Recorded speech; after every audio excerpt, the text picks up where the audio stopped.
Ainda hoje, quando a gente fala a palavra sexualidade, muitas pessoas pensam no ato sexual em si. É a mesma coisa, Ana? Me fala. Não. Eu acho, quanto mais eu estudo sexualidade há 30 anos, né? E quanto mais eu estudo, mais eu e atendo pessoas, então mais eu percebo como a sexualidade vai atravessando várias dimensões da nossa existência. Porque é através dela, né, através dessa possibilidade de eu me entender como identidade, porque tudo passa por isso, tudo passa pelo meu reconhecimento, tudo passa por eu me sentir mulher, homem, não binário, tudo passa pela atração que eu tenho, passa pelo como eu me visto, como eu me coloco no mundo e principalmente como eu me relaciono com as pessoas.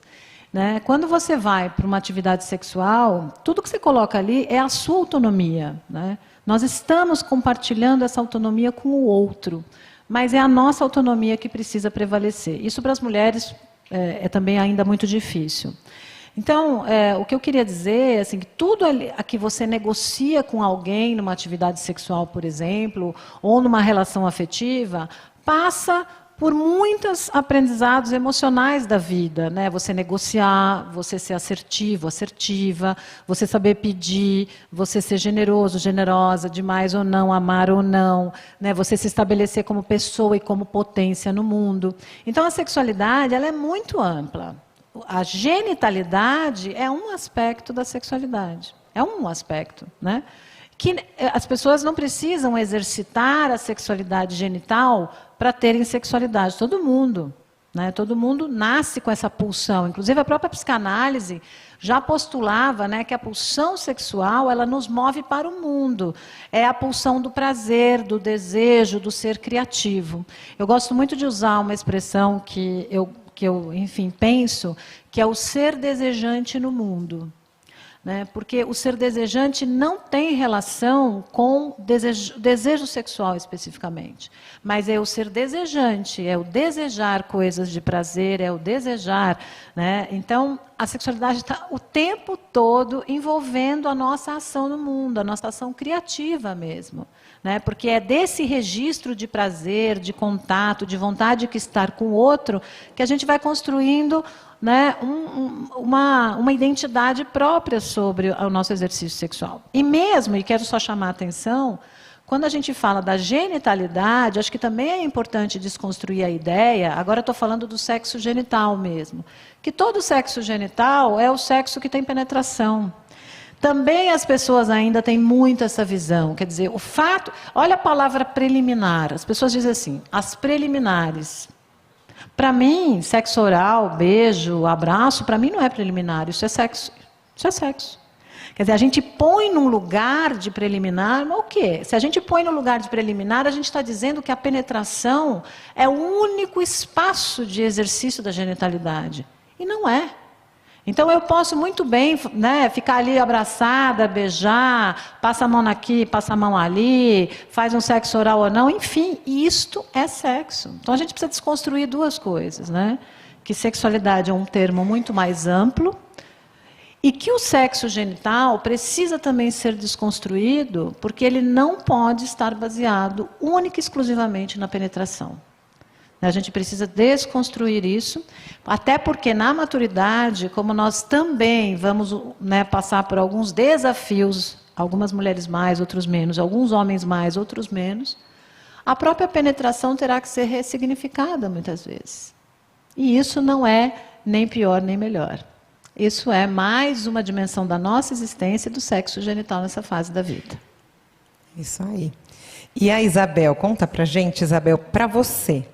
O que representa a sexualidade na sua vida? Ela mudou ao longo do tempo? Olha, primeiro eu vou agradecer, né?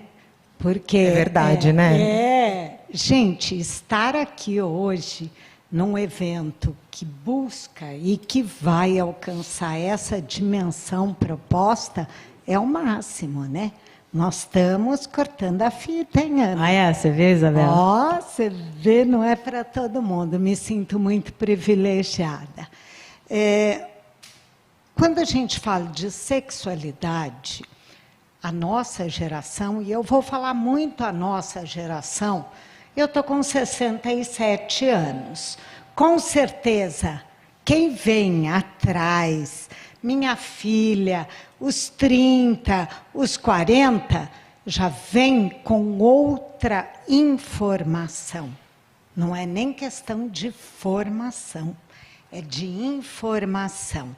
E para nós, para mim, a sexualidade era o ato sexual. Não deixa a Ana Canosa me ouvir, porque ela vai dizer Você falou que era, eu sou né? louca. Você falou era. Era. Você falou Tá era, certo. amiga. É, mas não pode, né, gente? E isso mudou. Muda o quê? Depende. Depende de você se aceitar e, como a Ana acabou de falar, se permitir, se dar. Tá certo? Volta a ser um presente ou não deixa de ser um presente. E olha, às vezes uma taça de vinho e uma conchinha é muito melhor do que uma transa mal feita só para dizer que gozou. Também acho. Agora, uma bem feita, a gente também... Lógico, calma. Aí solta fogos depois, né?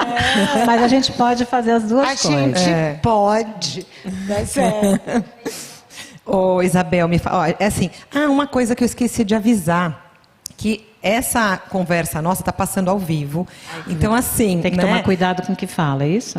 Não. Quem entrar vai ter que estar aberto para ouvir o que a gente vai falar. Mas pode perguntar, né? Porque as pessoas que estão em casa, de repente, estão querendo saber alguma coisa da Isabel, da Ana. Então, escrevam no chat, curtam a nossa live, não sei se a gente pode chamar de live, o nosso evento, e compartilhem com as amigas que estão precisando ouvir essas coisas, né? Os amigos.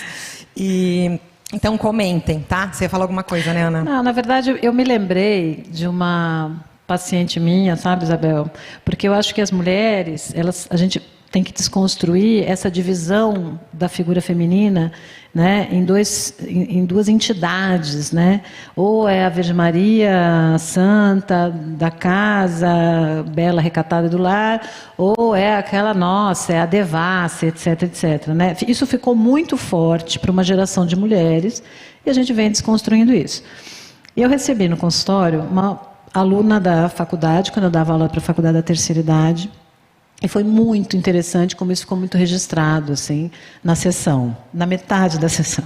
Então, no começo da sessão, ela começou a dizer, olha, eu estou aqui porque eu queria melhorar o sexo com meu parceiro, com meu marido, eu estou casada há quase 30 anos, eu tenho dificuldade de fazer sexo oral, e muito assim, contida, né?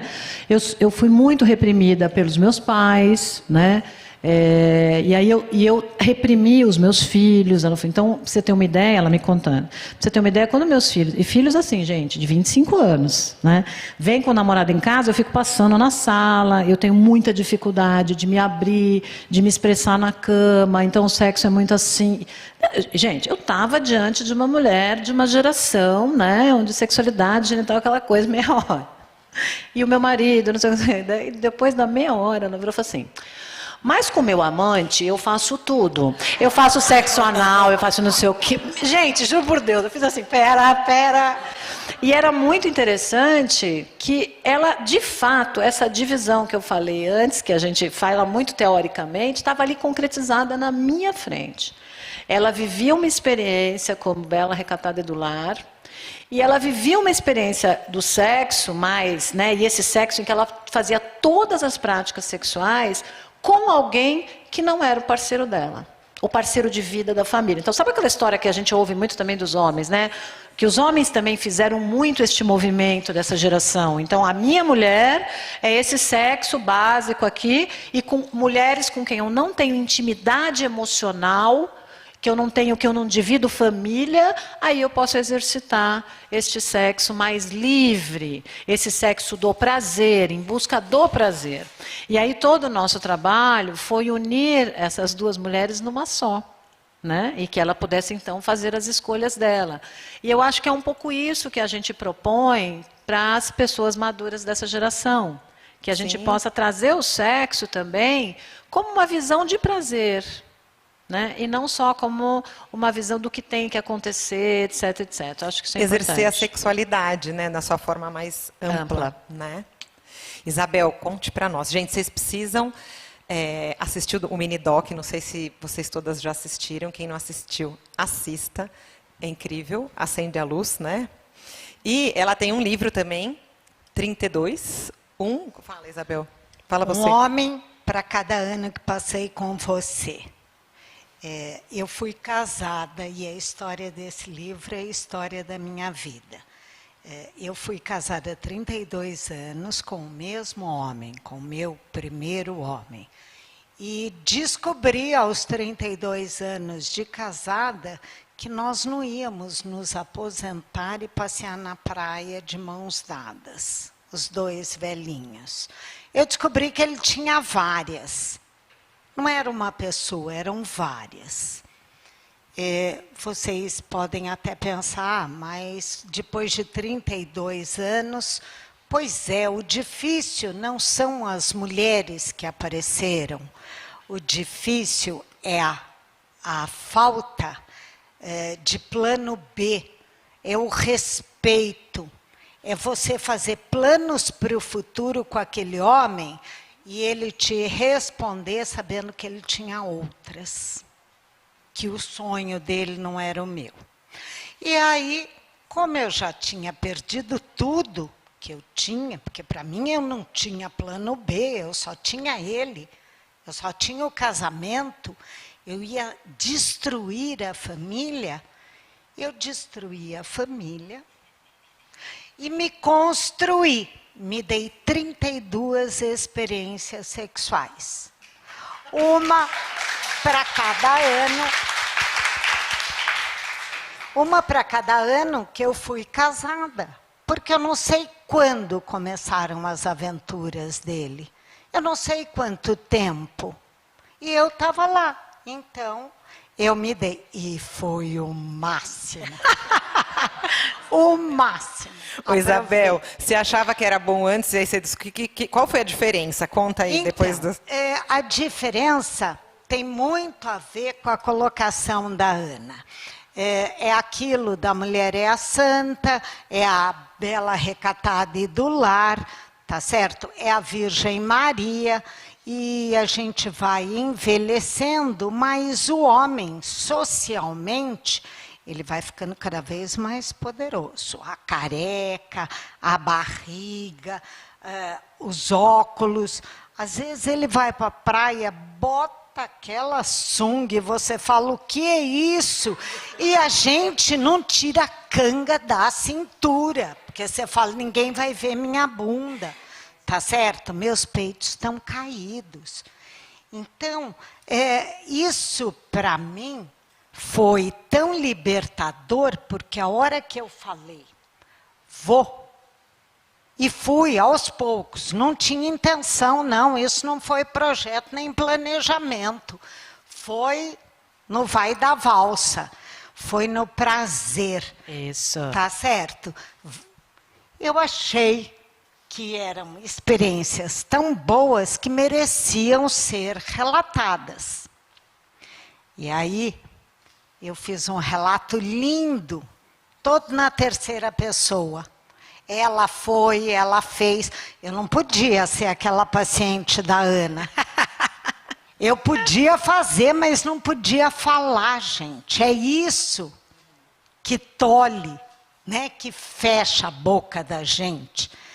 Então, depois de relatar algumas experiências e sentir que a minha vida estava muito melhor, porque eu conheci meu corpo, eu aprendi o que eu gostava, o que eu não gostava, o que eu queria, aonde eu queria, tá certo? Não sai daí, porque agora sou eu. Não tem essa de gozar, virar do lado, dormir e você ficar olhando para o teto. Teve uma questão da intergeracionalidade aí e um papel do seu filho fantástico, né? Nessa história. Conta para elas. Meu filho é jornalista e escritor e ele morava fora na época da separação e quando eu comecei a minha ressignificação, a minha descoberta, eu não contava para ninguém, porque eu não podia falar. Eu, com 58 anos, ia chegar e falar, vou sair com um cara que eu conheci na internet, mas você está louca, vou te internar. Então, meu filho, muito preocupado comigo, morava fora, e o que você está fazendo? Eu tenho escrito. Escrito o quê? Você nunca escreveu? Não, tenho escrito uns contos eróticos, umas coisas assim. Então, me manda. Eu mandei, porque estava na terceira pessoa, ninguém ia imaginar. Falei, imagina, enganei ele fácil. No dia seguinte, ele me chama no Skype e fala, mãe, você está usando camisinha? Ele aprendeu, né, gente? Isso eu ensinei bem, tá certo? Segurança.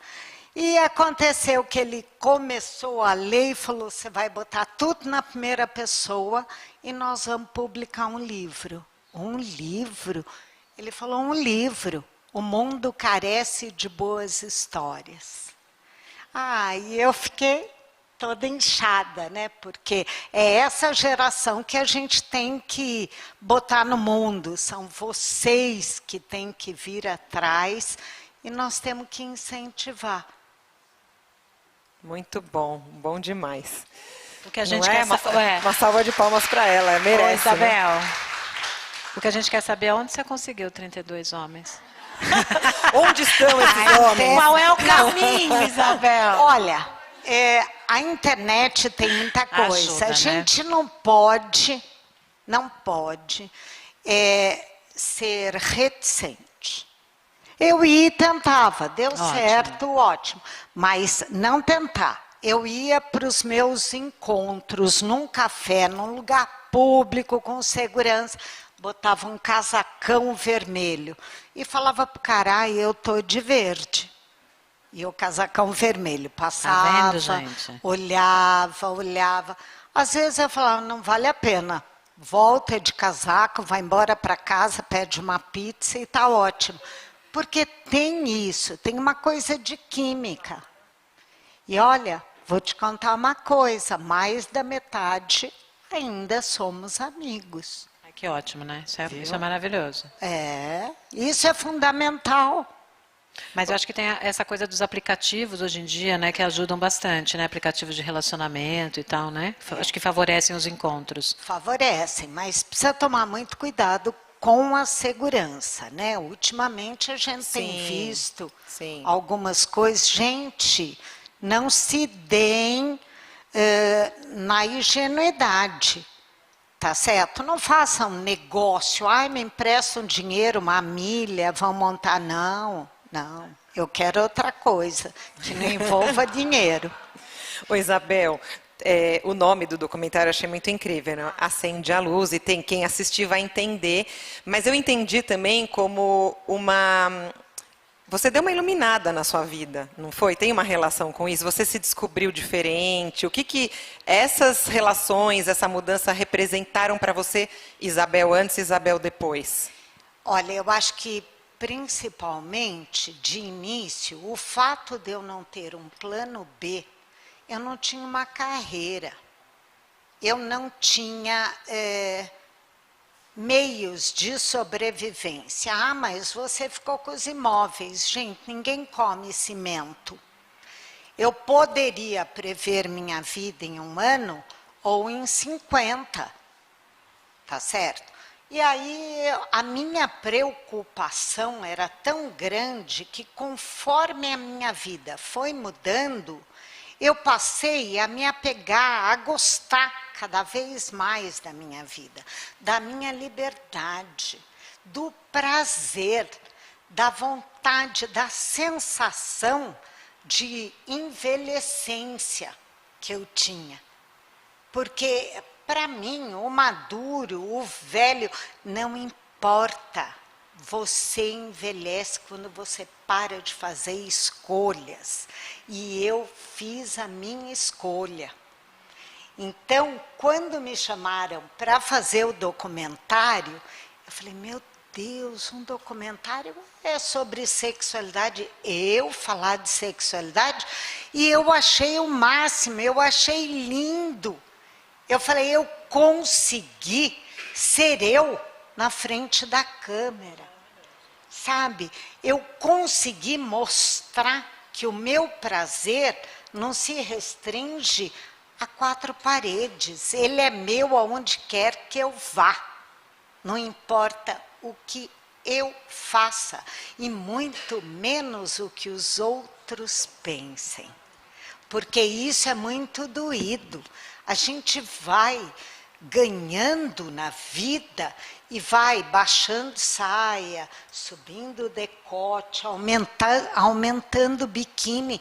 Gente, eu continuo com o mesmo corpo de mulher que eu tinha. Se eu engordei, se eu estou flácida, isso é mero detalhe.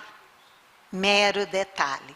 E a gente precisa sentir isso. Enquanto você não fizer as pazes com o seu espelho, não é, Ana?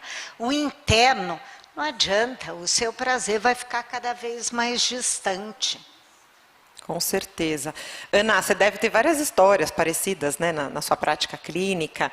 Você vê muito acontecendo isso, esse despertar da sexualidade, na maturidade, trazendo mais autoconfiança, mais autoconhecimento, mudando aí essa mulher? Não. Você acha que caminha junto? Acho que sim, não tenho dúvida disso.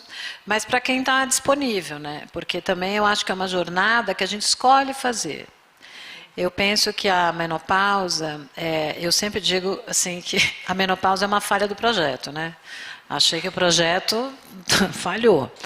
Porque, de fato, ela é muito difícil para as mulheres no que se refere à questão sexual. Não só a questão sexual, mas tudo que está em torno.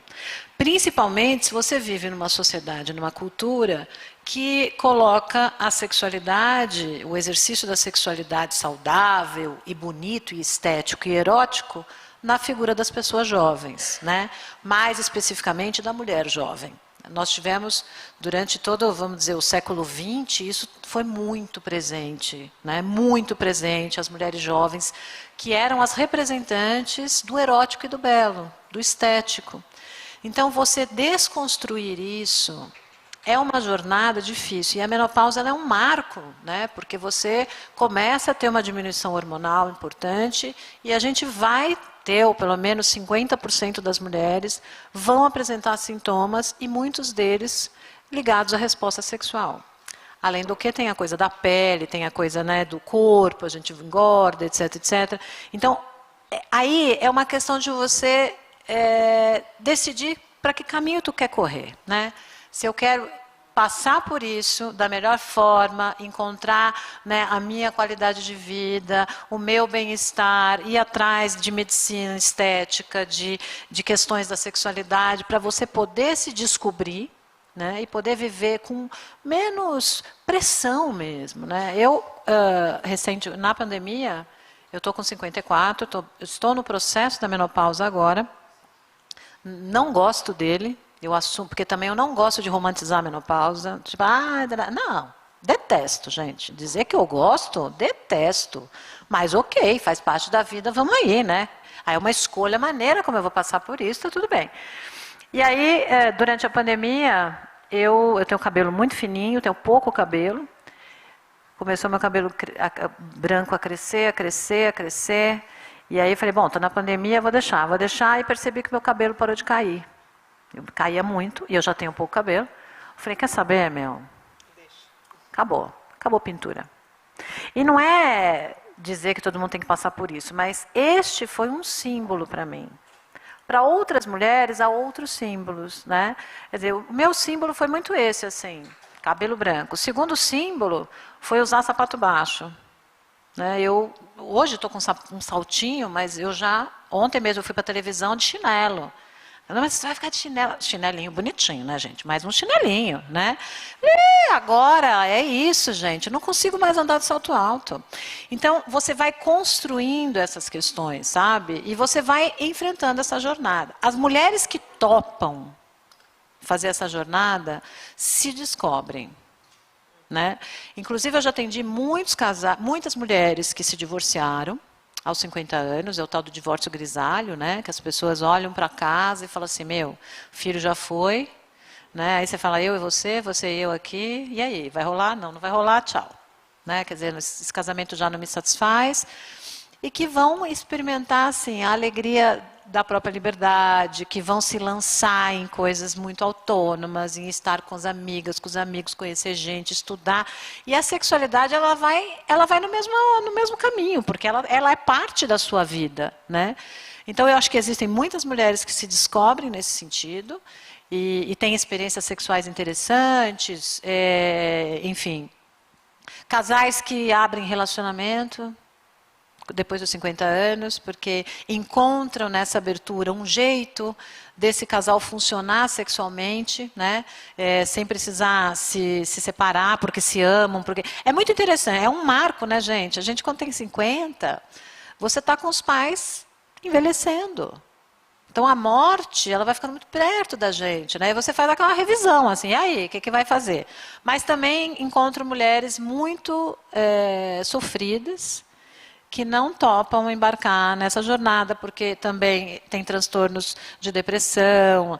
Acho que a gente precisa pensar também numa parte da população. Uma coisa são nós, mulheres brancas, de classe socioeconômica favorecida, que temos acesso à saúde, que temos acesso, né?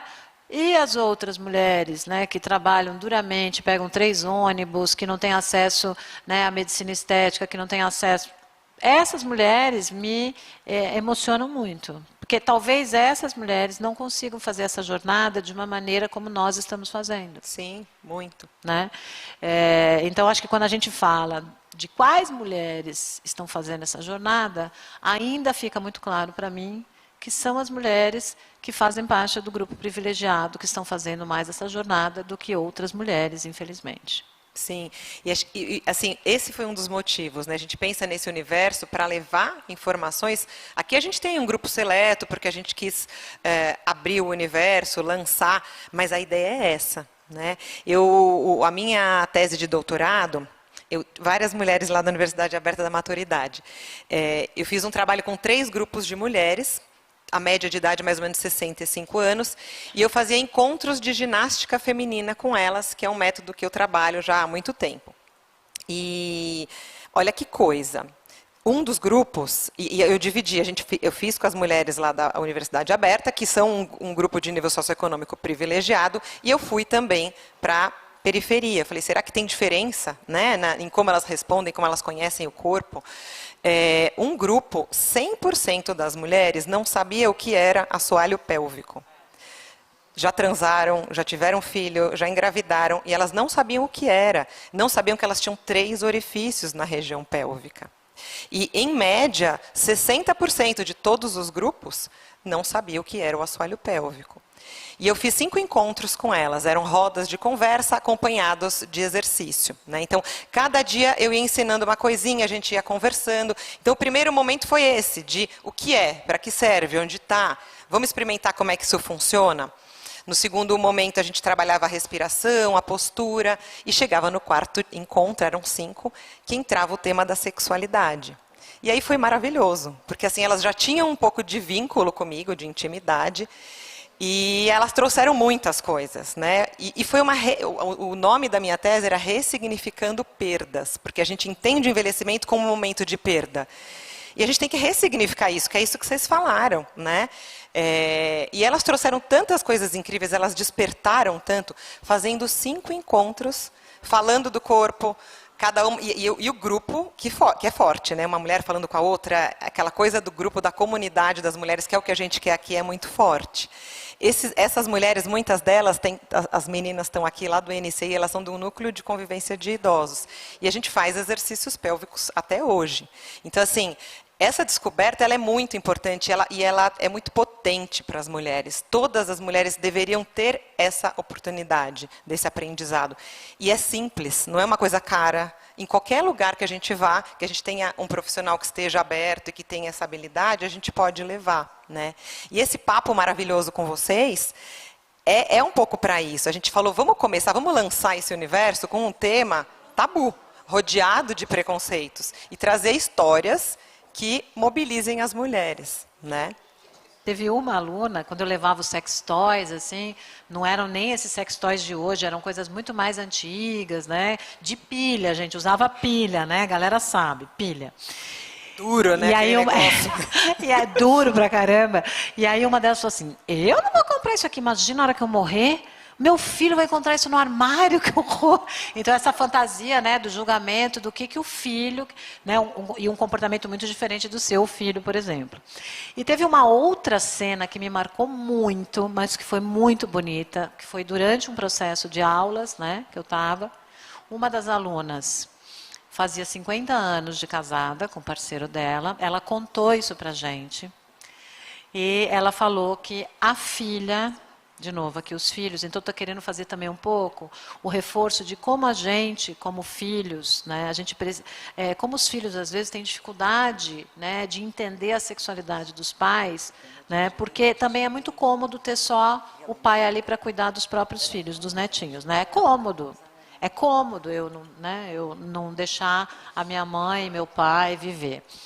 Tem muito medo, etc. Mas, enfim, aí que a filha tinha dado para ela e para o marido uma ida ao motel. E ela estava muito nervosa, porque ela não ia no motel, gente, sei lá, acho que ela nunca tinha ido, na verdade, né? Porque antigamente lá não tinha motel. E ela estava muito nervosa, ela não sabia o que fazer, aí ela queria colocar um maiô, e aí ela não sabia, e a gente falando, não, mas assim leva o lubrificante.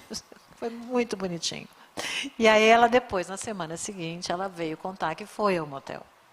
E ela comprou, gente, um maiô para ir no motel, porque a suíte tinha piscina. Veja, maiô. Quer dizer, ela estava com o marido dela, há 50 anos casada, e ela levou um maiô para entrar na piscina dentro do motel. A gente achou aquela coisa mais fofa. E ela contando para a gente, e aí teve jantar, teve champanhe, e aí no final ela falou assim, e ó, deu certo, viu? Foi tão bonitinho. Elas falavam, gente, a Ana Canosa, ela vem com uma mala, que a gente levava tudo na mala, né? Levava uma malinha, cheia de coisa. Porque eu levei também nesse quarto encontro, eu levei cones, era muito mais voltado para o exercício. E aí tinha umas, quando eu passava os massageadores que a gente usa para ter tensão, não sei o quê, tinha umas que não pegavam. Eu falava, gente, mas esse meu é terapêutico. Ah, então terapêutico então eu posso. Esse pode. Esse pode porque é terapêutico. Quer fazer ou quer deixar para o fim? Quer fazer já? Pode fazer já, então. Posso falar já? Oi, tudo bem? Meu nome é Eva, prazer em ouvir vocês. Eu queria perguntar para a Ana, você não falou nada da parte médica, na parte de reposição hormonal, não é? Então, a gente sabe que existem pessoas que podem fazer, outras que não podem, que precisa ter, mas uma pessoa que não pode... ou fazia e como é que você indicaria, o que ela pode fazer para apimentar a relação sem aquele hormônio extra ser ingerido, tá? Então vamos pensar Obrigada. assim, né? Ótimo. Quem que é responsável, qual é o hormônio responsável pelo desejo sexual? Quando eu falo desejo, eu estou falando do desejo espontâneo, de tensão sexual no corpo. Sabe quando você acorda e fala, né? Aí você desce assim, olha para o porteiro e fala assim, Manuel, você está com essa tensão sexual no corpo. Você não teve estímulo de ninguém. Você não viu filme, você não leu nada, você não está encostado em ninguém. É do seu corpo. Quem é o responsável? O estrogênio e a testosterona, né? Antigamente a gente entendia muito como o hormônio do desejo sexual, dessa tensão sexual, como a testosterona, mas a ciência tem descoberto cada vez mais que é o estrogênio no corpo feminino e também no masculino que vai favorecer que a testosterona atue. Então a importância do estrogênio é ainda maior. Isso a gente tem descoberto, a ciência tem descoberto nos últimos anos, isso é muito recente. Por isso que muitas vezes só a reposição de testosterona não funciona, e não funciona para muitas mulheres. Mas enfim, o que a gente vai perder com a diminuição do estrogênio? Né? A gente vai perder a lubrificação vaginal, mas nem todo mundo vai, quer dizer, ela pode diminuir, vai depender de mulher para mulher. A parede vaginal pode ficar atrófica, que a gente fala, né? A ficar mais fina. E o grande problema, então, nesse sentido, é a penetração e mesmo a manipulação genital. E o desejo, como o estrogênio ele é responsável pelo desejo, o desejo espontâneo vai diminuir. De novo, não para todas as mulheres. Se você tiver com um parceiro, uma parceira nova, é possível que não diminua. Mas, o que é importante a gente perceber?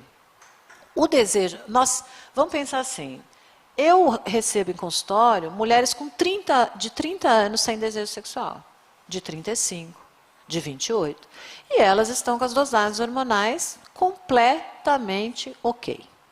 Isso significa que tem um componente do desejo que não é físico. Existe um componente do desejo que é psíquico, que é o que a gente chama de desejo responsivo.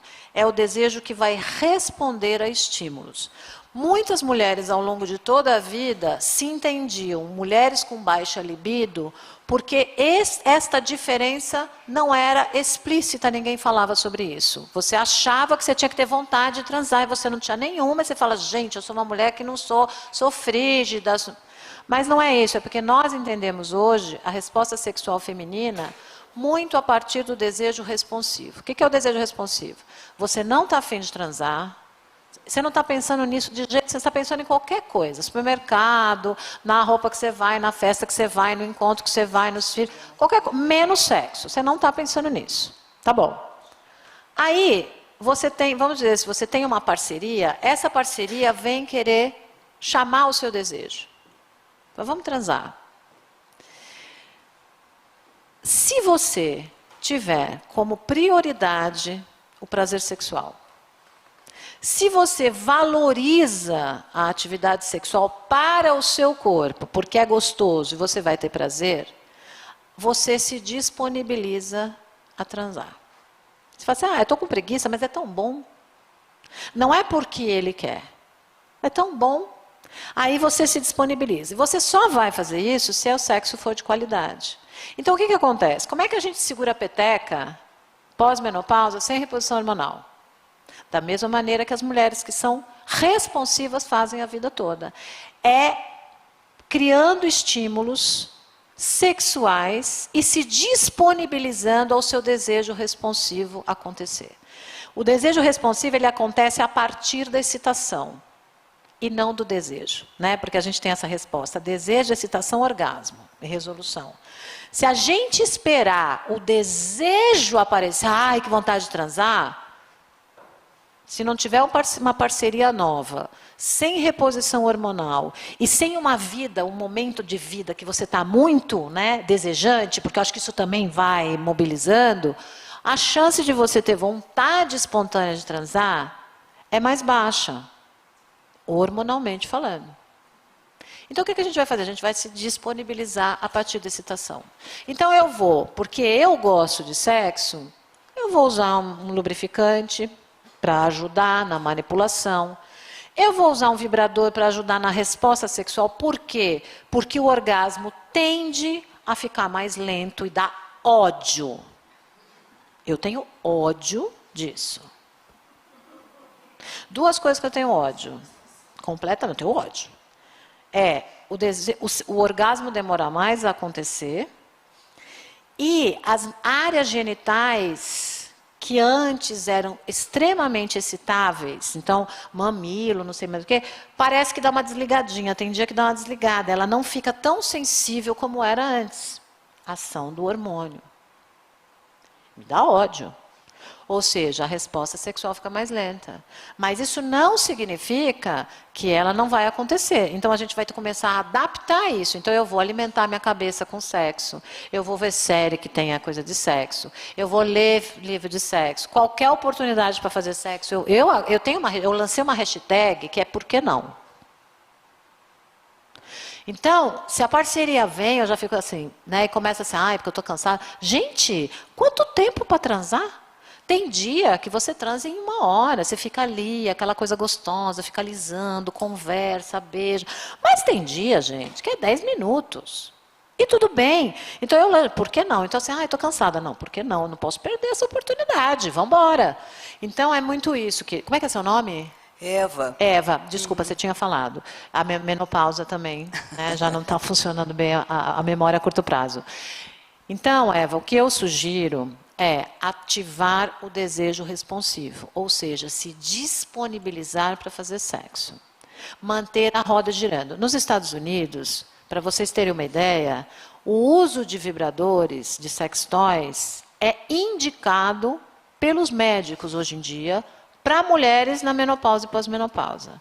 Justamente para fazer com que a nossa vagina não fique tão atrófica, né? Então, para você poder exercitar isso. Então, é isso que a gente tem que fazer. Então, você vai usar lubrificante, bastante, que é para não ter dor. Você vai estimular a sua vulva e a sua vagina na masturbação e você vai alimentar a tua cabeça com sexo e ativar o desejo responsivo a partir da excitação para que você tenha prazer.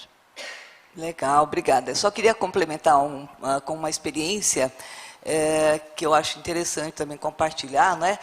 A questão, a gente chama de criação de imagem mental, né? Você falou de filme e tal, Isso. né? Então, se você, na hora lá de transar, você ficar pensando aquelas coisas mais proibidas do mundo, né?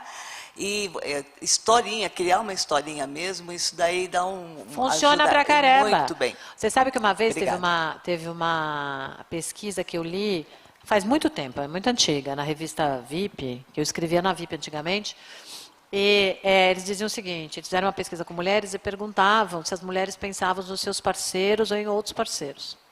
E era assim, 70% pensavam ou no parceiro, numa outra prática, né? Então, eu estou aqui com meu parceiro, estou pensando que nós estamos aqui em 5, ou em outras coisas. Então, a gente precisa, o que você está falando, Eva, é importantíssimo, porque o erotismo, ele precisa ser destacado do julgamento moral e destacado do afeto. Ou seja, eu posso ter meu parceiro, minha parceira, desejar o meu parceiro, a minha parceira, gostar de transar com ela, com ele, e ainda assim pensar em tanta coisa que tem a ver comigo, não tem a ver com o outro. E isso não inviabiliza essa relação. E a gente precisa ter isso como clareza. Muito bom. Sabe o que eu queria complementar? Fala você, Isabel. Só uma coisinha. Fala. É o que a Ana falou, mas resumidamente, para mim, time que treina joga melhor. Isso mesmo. Isso É isso que eu ia falar. Muito bem, é isso mesmo. É isso aí. E eu acho assim, isso mesmo. se, por exemplo, você não faz reposição e você está com a vagina ressecada, você pode ter dor, pode machucar. Então, eu acho que tem que fazer, eu vou puxar a sardinha para o meu lado, né? Treinar essa musculatura, treinar pélvica, esse corpo. Então, a própria masturbação, né? É um treinamento que você vai fazer a hora que, se o outro não está disponível, você se resolve super bem, né? Você sai relaxada. E mesmo se o outro estiver disponível, ainda você se Faz masturba junto. do lado dele. Exatamente. Lógico, ou dela, né? Exatamente. Então, assim, eu ia falar isso, tem que deixar isso vivo, né? Porque senão a gente entra naquela crença da maturidade versus a sexualidade. A sexualidade. Que não existe. Pode ser. Você não é melhor hoje do que você era com 20? Não é? Muito melhor. E você passou pela menopausa, né? Passei e sem hormônio. E você Eu odiava tive ela um também ou foi câncer. mais boazinha com você? Olha, eu estava numa fase de descobertas. Fogo. É que a verdade, isso ajudou, né? menopausa não me fez. Minha amiga, então, eu acho que Eu é uma boa aproveitei, orientação, uma meu jornada bem. para mim, né? Foi uma terapia hormonal natural, assim, né? Foi. Aquela coisa toda acontecendo. Porque com certeza, né, o sexo, ele libera uma série de substâncias, né, que vão nos ajudando também, né, no bem-estar, né, no prazer. Então é isso, você estava no caminho certo. E o fato de eu ter tido um homem só durante o casamento, o que eu sabia ali, o que eu era, tá certo? E eu achava que era aquilo, que era bom, né? um banquete. E daí eu percebi que era uma quentinha. Ô, Isabel, a gente pode lançar esse tratamento para menopausa, né? Eu topo. 32 passos para... 32 passos para lidar com a menopausa. Eu topo. Bora. Já faz o método, ó. A gente está com o tempo mega apertado. Eu queria que vocês, antes da gente abrir para mais perguntas, não sei se tem pergunta do chat, não tem do chat, a gente vai abrir para vocês. Vocês viram que a gente tem 4 grandes, a gente falava, quando a gente fez um monte de reunião para esse nosso evento, a gente falava, a gente tem alguns pilares. Aí começou com a história do pilar é um negócio meio reto, né? Não são pilares, são esferas, né? Por quê? Porque tem a descoberta que essa coisa da mulher, você se descobriu uma nova Isabel. Quantas pacientes suas, você mesma, quantas vezes foi se redescobrindo, né? Então é uma jornada ali, essa esfera da descoberta é do autoconhecimento, da autoestima, o desenvolvimento pessoal. A menopausa a gente pôs, e a gente vai ter uma parte da menopausa que é o caos, que você deve estar, a Ana deve estar no caos, Estou né? no caos, gente. E a gente quer trazer isso, porque muitas mulheres passam pelo caos, mas o caos vai tendo o seu caminho de resolução. E como a gente faz isso? A pergunta da Eva, a gente quer trazer muitas coisas a respeito disso. A sexualidade, que vai ser, a gente vai ter várias atividades interativas, a gente vai quebrar os tabus, a gente vai falar, existe esse tabu, existe esse preconceito, mas permita-se viver isso. E como é que eu vou permitir? Assim como você fez, né? E as atualidades, que a gente vai trazer coisas sobre mercado de trabalho, empreendedorismo, trazer histórias de mulheres que têm histórias que podem nos inspirar, né? E eu queria ver de vocês, as duas, o que vocês acharam dessas esferas, e esferas num universo porque elas se conectam. Quando a gente começou a falar da esfera sexualidade e depois da esfera menopausa, a gente falou, gente, é uma esfera lá, outra cá, mas elas se conectam o tempo inteiro. E a gente falou disso aqui, né? E todas elas, na verdade, se conectam. Então, eu queria saber de vocês o que vocês acharam. E queria que vocês dessem também um pitaco do que vocês acham que esse mercado, né, pensando já em mercado, a gente tem que ganhar dinheiro, tem que ser autônoma, tem que ter liberdade, não é? Senão a gente não faz tudo o que a gente quer.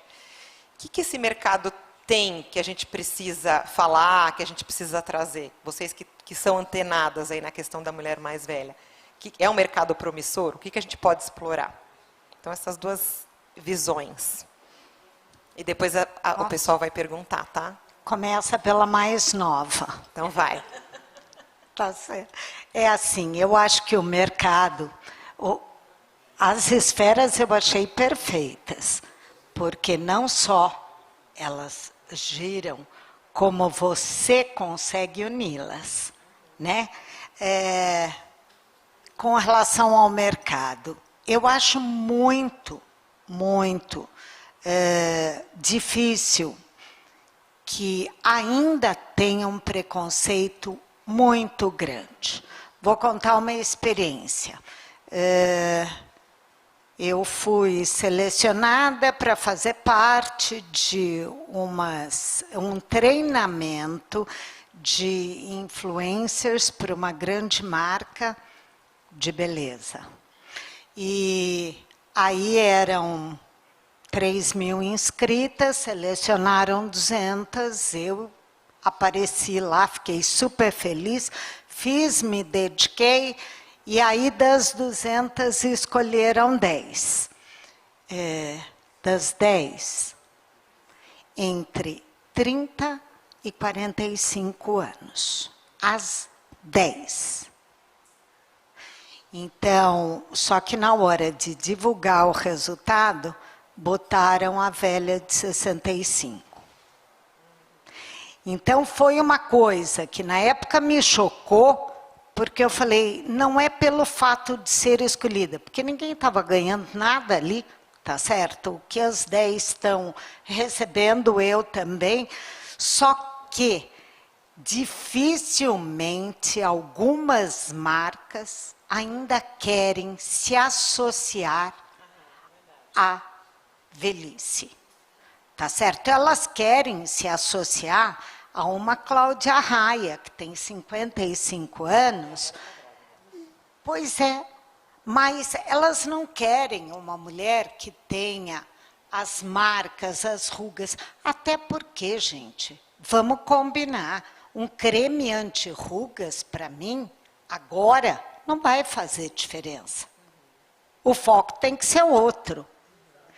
Mas eu sinto essa resistência do mercado, não sei se cada vez pior, mas eles querem mostrar uma coisa que nós não seremos.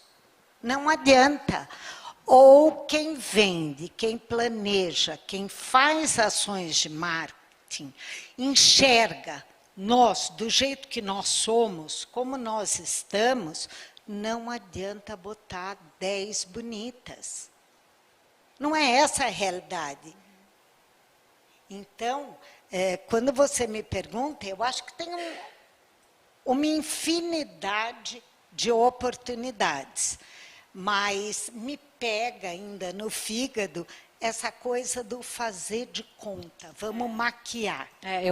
Eu sinto isso também, eu sinto uma certa maquiagem do politicamente correto, da gente tem que abrir as metas das empresas, né, são metas de diversidade sexual, racial, de idade, enfim, mas assim, é tudo muito pautado na meta, não é, na verdade, na transformação de como eu olho a sociedade e como a gente tem que fazer inclusões para que as pessoas possam se identificar com aquilo que é identificável, que é como a Isabel está falando. Como é que eu vou me identificar com uma mulher que tem um contexto completamente diferente que eu, tem uma realidade completamente diferente e que eu não me identifico com aquilo? Então, essa transformação, a gente ainda vai precisar de muitos eventos como os de vocês, né, que são maravilhosos, né?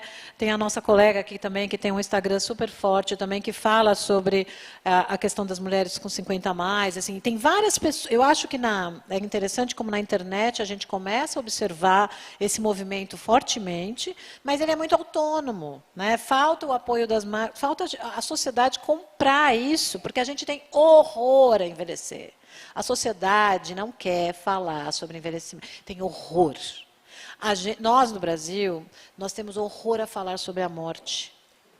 Né? Existem outras culturas que falam sobre a morte de um jeito muito mais interessante. Então, enquanto a gente não puder também falar sobre os lutos da vida, né? E a morte é só um deles, a gente vai estar eu acho que a gente vai ter mais dificuldade ainda. Mas, enfim, a gente tem que ir lá, bater na porta e tentar fazer essa mudança. É isso aí. A gente, em todas as nossas reuniões, né, a gente fala dessa coisa da representatividade. Né? Então, a gente vai falar de sexualidade na maturidade, a gente vai trazer a Isabel, vai trazer a Ana, a gente quer ouvir quem nos representa. E aí eu esqueci de falar que no meio, aquelas esferas todas se conectam e no centro dela, que é o centro, é o nosso universo, são vocês, que são as nossas estrelas. Então, a gente vai construir isso junto. E essa comunidade se fortalecendo para que essas marcas todas percebam que eles estão perdendo uma oportunidade. Totalmente. Né? A hora que eles enxergarem isso, a gente explode. Né? É isso mesmo. Que potencial a gente tem. Né?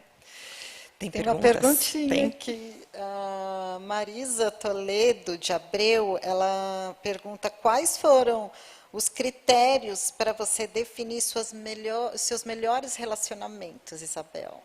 Você fez rankings dos 32? O número 1 não fez? Ó. Eu não só fiz ranking, como fiz uma tabelinha de Excel. Esse é bom disso, esse é daquilo? Não. Nome, profissão, idade. Você tem que... É lógico, né? Eu fiz meus critérios, o bom momento. Ponto. Eu não queria casar, mudar minha vida, me apaixonar. Já recebi uma pergunta há pouco tempo. Mas você saiu com casado? Gente, se ele chega para mim e fala, eu estou sozinha, me convida para jantar num sábado à noite. O problema de quem é? Dele ou meu? É dele, você não está interessado. Sinto muito, eu já estou porra aqui de mágoa, eu não posso assumir. Eu tenho que ficar cuidando dos problemas assumidos dos machos? Exato, não, né? Exatamente. Mas é isso. Ótimo, obrigada. Tem mais? Tem mais? Não, é só essa do chat. Mesmo. E da plateia, gente? Peraí, tem uma aqui da plateia. Tem da plateia.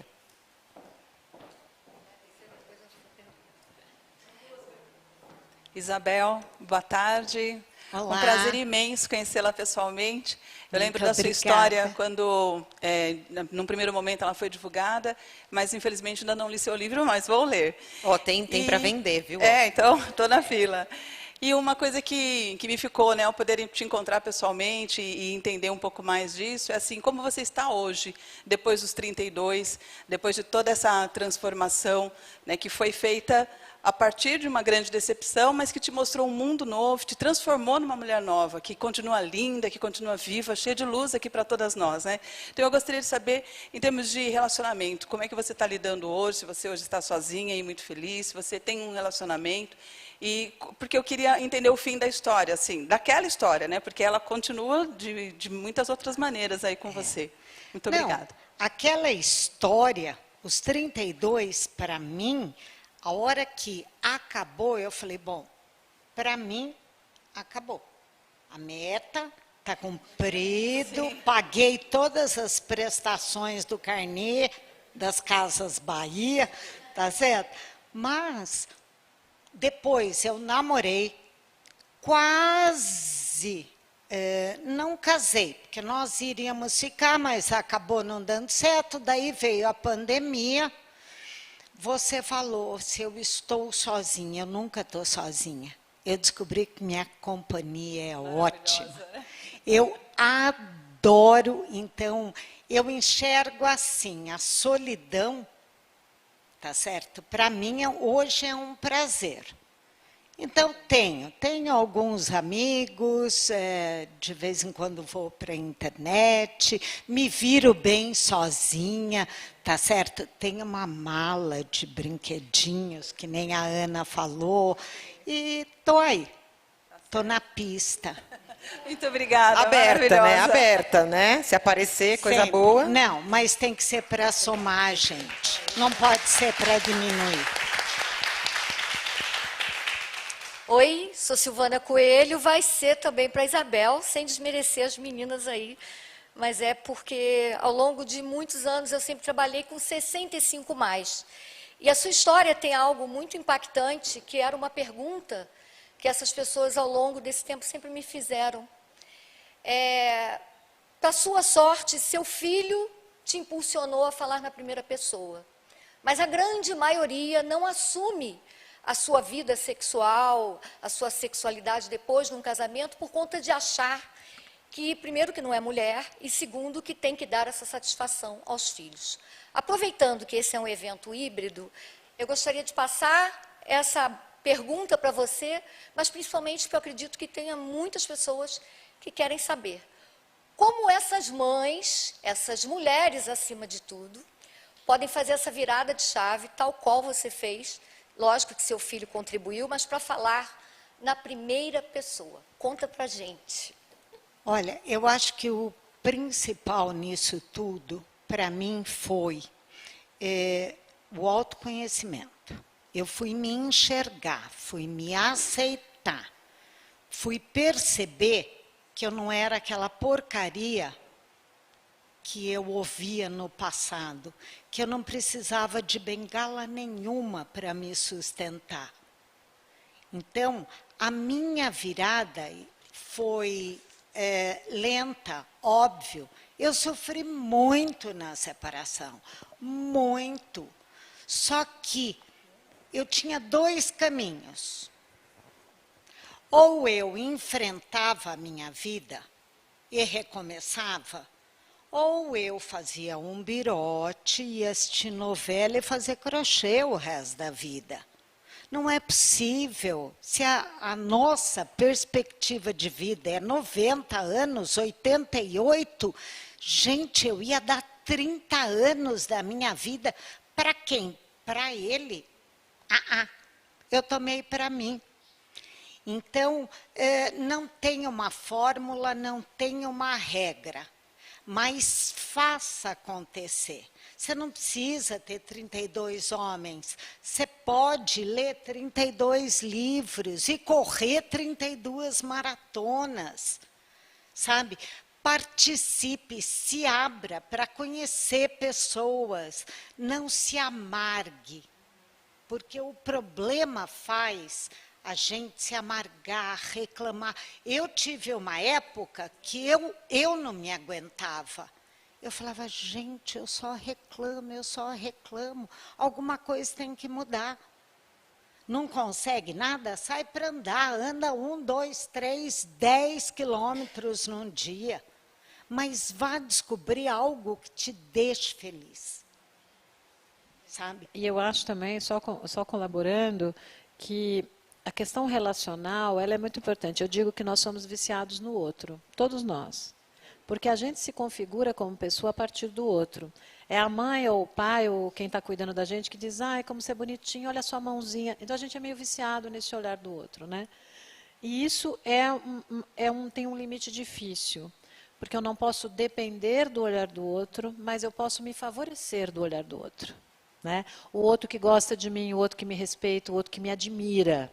Então, eu acho que a relação com as pessoas, as relações com as pessoas novas, a Patrícia Parenza, que também tem um perfil bem interessante, de 50 a mais, ela conta que, por exemplo, ela foi para fazer um intercâmbio, que ela nunca tinha feito na vida, um intercâmbio nos Estados Unidos ou no Canadá, não sei, e que só tinha do lado dela jovens de vários países do mundo, pessoalzinho que vai fazer intercâmbio, e ela lá no meio, com 50 e tantos anos. Então, eu acho que a parte relacional é muito importante, para que a gente possa se descobrir de novo também no olhar do outro, mas não num olhar de dependência, mas nesse olhar de que legal que eu sou. Que olha alimenta que bacana. a gente, né? Que alimenta, exatamente. Né? Com certeza. Bom, primeiro eu queria agradecer muito, muito, muito todas vocês que estiveram aqui. Vocês duas maravilhosas que esquentaram o nosso encontro, né? Com essas histórias tão bacanas, esses saberes compartilhados. Queria ver se a Beth quer dar uma mensagem final para todo mundo. Eu quero agradecer demais vocês. Obrigada por terem vindo. Imagina, obrigada. A gente está só começando, na verdade, né? A gente está aqui dando o primeiro passo para o nosso festival. Mas o meu recado é para as mulheres mesmo.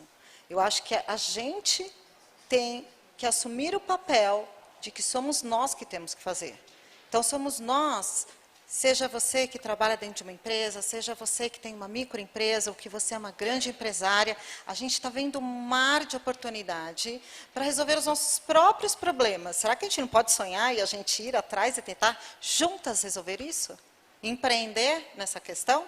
Então, meu convite para vocês é, se inscrevam no Universo Mais Festival, entrem nas nossas redes sociais, venham para as nossas discussões, que a gente vai continuar fazendo e co-criando. Esse evento de março, esse festival, vai ser feito por nós. E eu quero agradecer você também que está nos assistindo, que ficou com a gente até agora. Continue com a gente, vamos construir juntas esse festival. Obrigada, gente. Até breve.